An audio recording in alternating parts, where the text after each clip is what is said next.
This Sunday we celebrate the 25th Sunday in Ordinary Time. Jesus continues in these ordinary time gospel passages to be the great teacher and guide for his disciples. Our gospel comes from Mark's account, chapter 9, verses 30 to 37. Let's take a listen. Jesus and his disciples left from there and began a journey through Galilee, but he did not wish anyone to know about it. He was teaching his disciples and telling them, "The Son of Man is to be handed over to men, and they will kill him.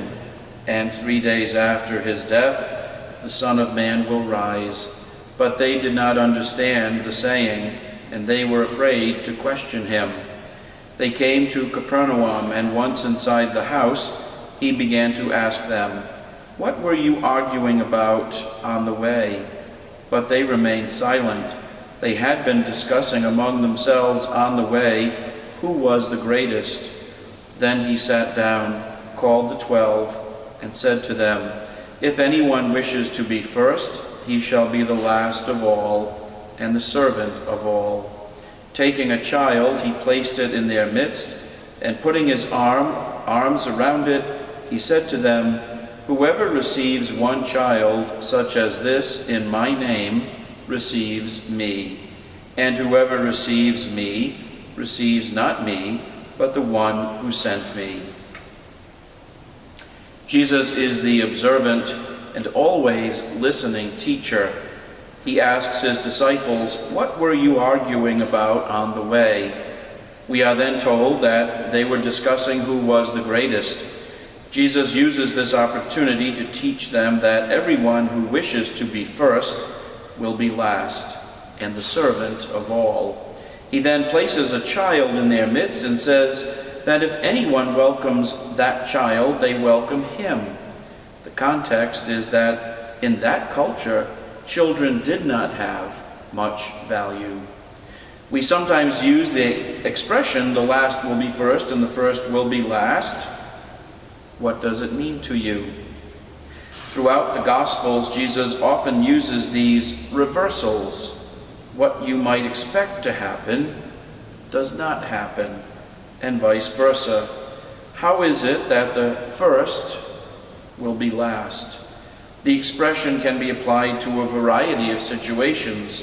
The person who is prideful and thinks they have skills and talents of their own making will be last.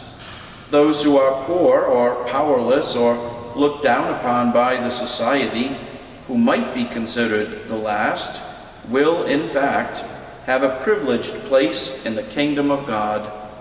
Jesus is telling his disciples that those who think that prestige or privilege or power or position will bring them to a place of honor, to first place, will not get what they think.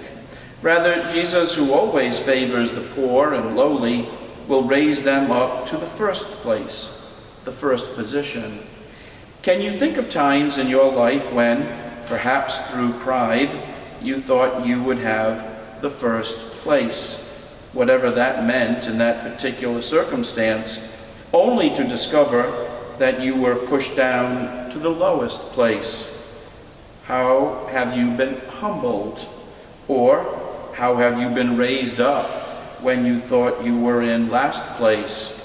It is worth reflecting on how this teaching may have already happened in your own life. What can it tell you about going forward as you live your life of faith? How do you balance humility with gratitude?